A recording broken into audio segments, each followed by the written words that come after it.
Tudo que você precisa saber até a quarta temporada do anime chegar. Tensura é um anime incrível, uma das melhores histórias de fantasia que eu já li, uma das melhores histórias de fantasia em anime que eu já assisti, e um dos isekais mais diferenciados que eu conheço. A terceira temporada acabou e já teve 2 anúncios de continuação de um filme e da quarta temporada, logo de cara.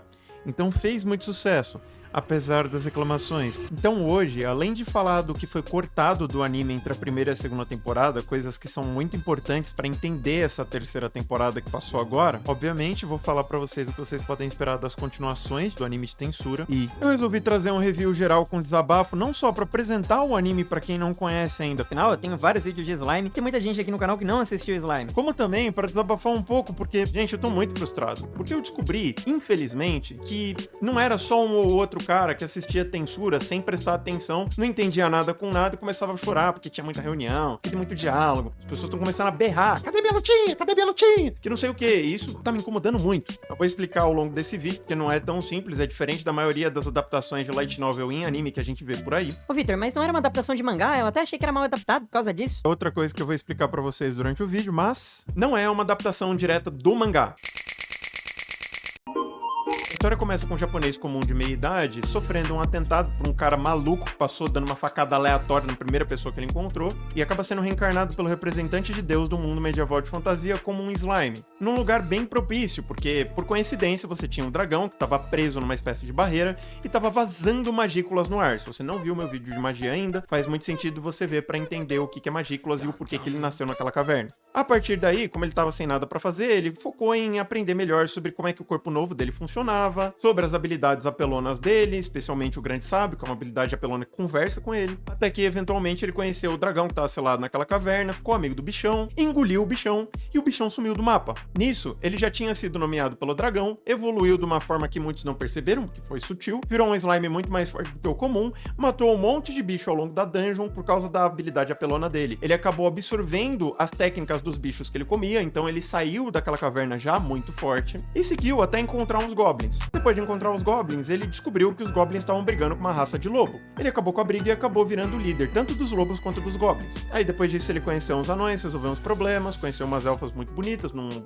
cabaré, trouxe alguns anões para a vila dele, a vila começou a se desenvolver, aí eventualmente os problemas começaram a aparecer para ele de novo, ele conheceu uns ogros, deu um nome para os ogros também evoluíram, como todos os monstros que acabam se afiliando ao Rimuru. As reuniões do povo de Tempest, que antes eram mais casuais, Tempest nem tinha nome ainda, começaram a ficar mais formais, que a cidade vai se desenvolvendo gradualmente, mais problemas foram aparecendo, porque você descobre que tem lords e demônios nesse mundo, e tem uma tramóia rolando entre 4 deles, uma parte por lazer, esse cara aqui nem tanto, acabaram fazendo um Orc Lord tentar virar um Lord Demônio de forma artificial, usando a Floresta de Jura como sacrifício. Nesse momento, o Rimuru pela primeira vez conhece as Dryads da floresta, ao mesmo tempo que ele descobre que tem Lizardmans nessa floresta. Ele evolui super rápido porque ele absorve o Orc Disaster. Tem um gap muito grande dele antes disso e depois disso. Os servos dele, por tabela, de novo, se você não viu o vídeo de magias, você vai entender melhor, acabam evoluindo junto com ele, então se ele evolui muito rápido, os servos dele acompanham. Essas outras espécies que eu citei também entram pra Tempest e acabam virando subordinados diretos dele, incluindo os orcs que perderam a guerra e estavam sem terra pra voltar.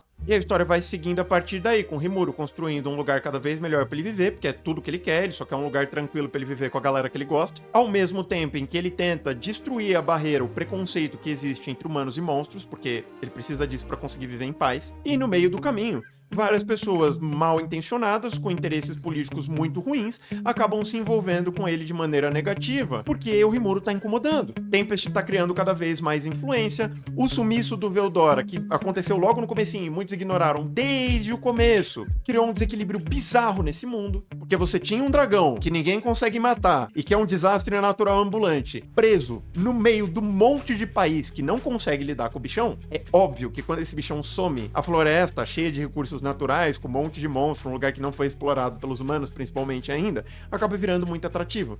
E os próprios monstros da floresta começaram a ficar mais soltos, porque eles perderam o medo, né? Pô, se eu faço alguma coisa errada e esse dragão ficar pistola comigo, como é que eu faço? Agora que o dragão não tava mais lá, porque eles não sabiam o que tinha acontecido, o dragão aparentemente tinha evaporado do mapa, todo mundo começou a tretar. E quem vai resolvendo isso ao longo da história é o Rimuru. Então, não é que existe lutinha porque é focado em lutinha e a reunião atrapalha. A lutinha acontece, a guerra acontece nesse anime por causa das reuniões, por causa da diplomacia, por causa dessa questão delicada e geopolítica que começou a acontecer, começou a ser mostrado logo depois que o Rimuru faz o pacto com o Veldora, engole ele e o Veldora some do mapa.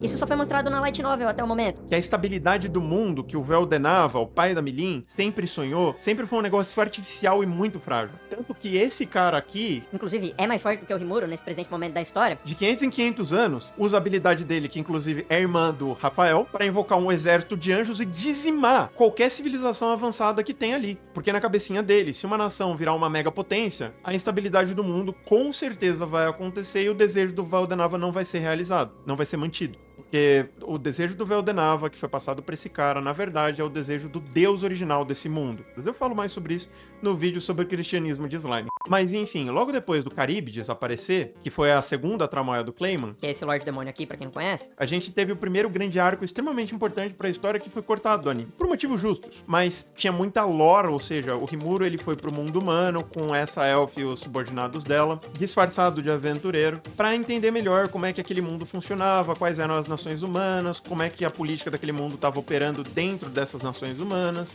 conheceu melhor o Fuse, conheceu a Free Guild, que vocês nem sabem o que é, porque, enfim, não foi mostrada, aprendeu sobre a classificação dos monstros, que eu falo melhor nesse vídeo aqui. Inclusive, eu falo em detalhes sobre a classificação aprimorada que ele criou, ou melhor, que o Rafael criou, com base na classificação que a Free Guild usava. E eles usam esse tipo de classificação direto durante o anime, principalmente nessa terceira temporada teve muito, ele falando ranking A, ranking S, que não sei o quê. Se você não ficar boiando, dá uma olhada. Mas enfim, além do que eu acabei de falar pra vocês sobre o que ele fez na jornada, os propósitos dele, tiveram alguns eventos importantes que explicam muita coisa que aconteceu no anime, como por exemplo, ele acabou no meio do caminho salvando esse mercador aqui, e foi assim que ele conheceu o mercador, que nessa terceira temporada tá se mostrando muito importante. Foi nesse ponto, foi nesse arco que ele começou a aprender melhor sobre a magia de invocação, como é que funciona para invocar espíritos, humanos e demônios, como eu falo no vídeo de magia para vocês. Isso é muito importante para entender muito Diablo, Guy e outros personagens relevantes para a história. E a jornada aconteceu até que ele chega no reino da Ingrácia, que é o reino onde ele conheceu a criançada. Porque o principal motivo para ele ter viajado com essa galera, além de todas essas questões políticas, foi uma vontade pessoal dele de conhecer os ex-alunos da Tiso, que é uma moça muito importante para a história, que ele simpatizou bastante. A vontade da personagem é que ele salvasse essas crianças, e foi justamente isso que ele tentou fazer. Foi assim que ele conheceu a Ramírez, e isso a gente já viu no anime.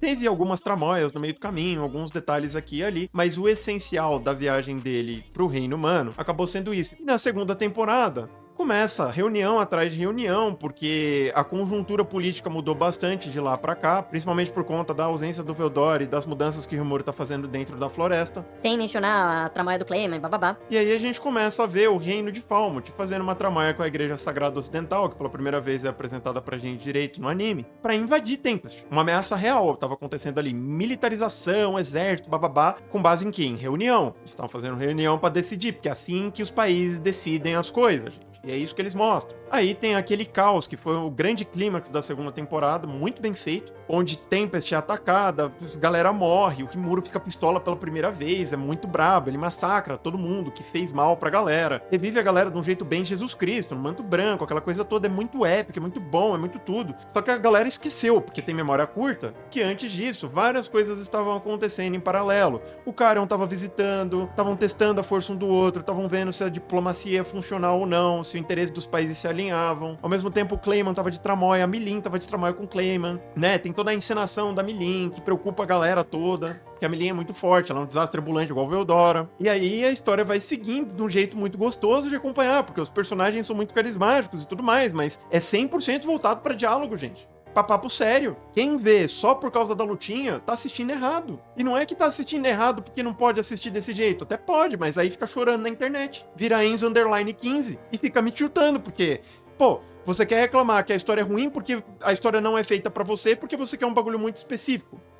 Anime, livro, mangá, não é roupa. Não tem como você fazer um personalité da história, gente. A história é do jeito que é. Vai ter gente que vai gostar do jeito que ela é, vai ter gente que não vai gostar, uai. Tá tudo bem. Só que não espere que porque você não gosta, o povo vai mudar. Que entendam, já estavam reclamando sobre isso na segunda temporada. Mas, de novo, a galera tem memória curta e acaba esquecendo. Porque depois teve clímax atrás de clímax, a primeira metade. Aí a segunda metade começa e, de novo, demora um pouco pra engatar, porque você tem toda a conjuntura política que eles fazem questão de mostrar, um monte de reunião. Aí depois que eles tomam uma decisão, tem o quê? Guerra. Aí a galera esquece tudo que tá reclamando e... Pô, guerra muito braba, que não sei o quê. E aí, cenário atrás de cenário de guerra. Inclusive, no final da segunda parte da segunda temporada, tem o Walpurgis, que é literalmente uma reunião entre os Lordes Demônios que estão estabelecidos ali. Só que as pessoas gostaram dessa reunião porque é uma reunião cheia de gente overpower. É só por isso. Você tem o Veldora soltando Kamehameha, Hadouken, brigando com a Meilin só por lazer, só pra passar o tempo, porque ele é mais forte que ela, por mais que a Meilin seja um desastre ambulante. O cara é mais velho, então dragão verdadeiro mais velho, mais estabelecido, acaba sendo mais forte mesmo.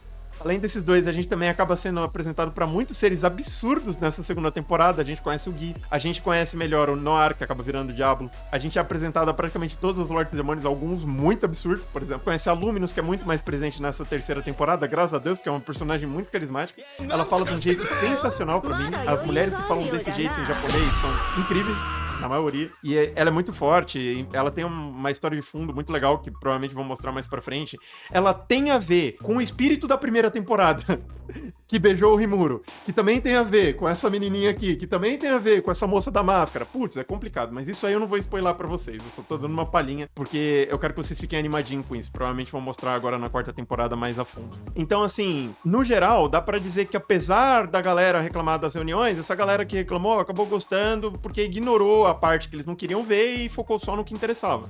Só que aí chegou nessa terceira temporada e as coisas ficaram um pouquinho complicadas. Por quê? Como todas as temporadas anteriores, nos primeiros episódios você teve reunião atrás de reunião pra conjuntura política, depois eles decidirem o que ia fazer e a guerra estourar. E aí depois que a guerra estourou, você teve o clímax de ação e tudo mais, que foi um pouco mais breve do que o normal, porque foi bem unilateral dessa vez. A gente não tinha nem dúvida quem ia ganhar, porque comparado a qualquer nação humana, Tempest já é uma mega potência. Então é óbvio que a galera humilhou a Igreja Sagrada Ocidental. Eles estavam brincando assim, que o Rimuru não queria que ninguém morresse, ele queria chegar num acordo. E depois ele acabou ficando amigo da Luminous, que vai ser muito importante pra quando os anjos invadirem todo mundo e tentarem massacrar geral, porque é isso que os anjos fazem com civilização avançada, e vai acontecer em breve, nas próximas temporadas. Da mesma forma que ele vai ter uma tretinha pequena com o Leon, a gente vai entender melhor o passado do Leon, o contexto, bababá. Também é muito interessante, bem violento, bem triste. A gente vai ser apresentado aos coleguinhas do Diabo, eventualmente. Os Primals, sensacional. Uma galera da pesada.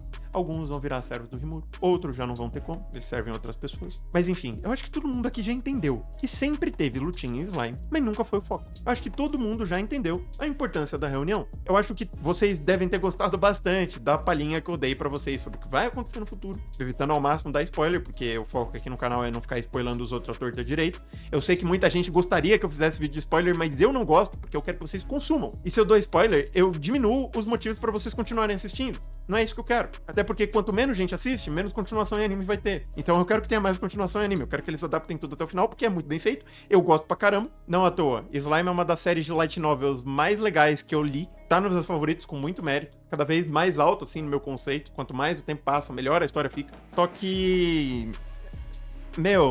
Primeiro, eu não tinha apresentado pra ninguém ainda Slime, explicado direito pra quem que é a história, por que a história é boa, etc. Queria aproveitar o lançamento da quarta temporada e desse filme, que apesar de ser original, vai ser como o primeiro filme, que tem vídeo aqui no canal inclusive, filme original, mas com participação do autor da história. O roteiro tá sendo feito, em parte, pelo menos, pelo autor da história. Então, no mínimo, vai ter uma ligação muito direta com os eventos da quarta temporada. Muito provavelmente vai ser encaixado entre a terceira e a quarta temporada, essa história, e vai apresentar alguns personagens canônicos pra gente, muito interessantes. Eu também queria desabafar em cima dessa galera que... sabe, tá muito alienada. Nossa, tá muito alienígena. Meu Deus do céu, que raiva que eu... Poucas coisas me deixam tão incomodado. E olha que eu ignorei a existência das pessoas que acreditam que não existe adaptação de livro em anime. Eles ignoram as light novels todas, eles acham que tudo é mangá. Se não é fiel ao mangá que eles conhecem, o negócio é ruim, é mal feito. O da Rússia, inclusive, foi um bom exemplo disso, recente. E se você tá bem informado no assunto, você pode até falar... Mas, pô, eles realmente adaptaram uma parte do mangá. E, mais ou menos, entre aspas, eles adaptaram algumas partes do mangá. Porque o mangá já é uma boa adaptação da light novel que tá à frente do anime. Então, o que eles fazem? Eles pegam algumas cenas que já estão bem adaptadas no mangá e eles preenchem o vácuo que todo mangá tem entre uma cena e outra com coisas da light novel. Então o anime acaba ficando mais completo por causa disso. E mesmo assim, dependendo do arco, eles acabam ignorando completamente o mangá e readaptando a light novel, porque é mais interessante fazer dessa forma. Nem tudo que fica bom no mangá vai ficar bom no anime, até porque comparado com o anime, o mangá é uma mídia bem mais crua. E por isso é muito mais difícil você fazer uma boa adaptação de livro em mangá do que uma boa adaptação de livro em anime, por mais que já seja muito difícil adaptar bem um livro em anime. Com isso dito, eu acho que já tá bom, né? Eu vou lá tomar um suco, uma água, uma cachaça, sei lá, pra ver se eu dou uma espairecida pra conseguir editar esse vídeo pra vocês, porque, meu Deus do céu, eu acho que eu tô ficando até vermelho, tanto que a raiva tá subindo dessa vez. De verdade, mas eu espero que vocês tenham gostado. E se você tá preocupado se eu vou continuar trazendo esse tipo de conteúdo, pode ficar tranquilo. De tempos em tempos eu vou continuar trazendo conteúdo de slime, desde que vocês engajem o suficiente. Não adianta nada trazer um conteúdo fora da temporada, igual eu vou tentar fazer, e o vídeo flopar, porque não tá no momento certo pra falar. Se isso acontecer, eu vou ter que esperar a próxima temporada. Mas, pelo menos um, eu vou soltar pra ver como é que vocês reagem. Então, fica o aviso. Se vocês virem um vídeo de explicação novo de slime e tiver fora de época, vai depender de vocês. Se vocês consumirem, eu vou continuar trazendo mais. Se vocês não consumirem, eu vou parar de trazer até a season voltar.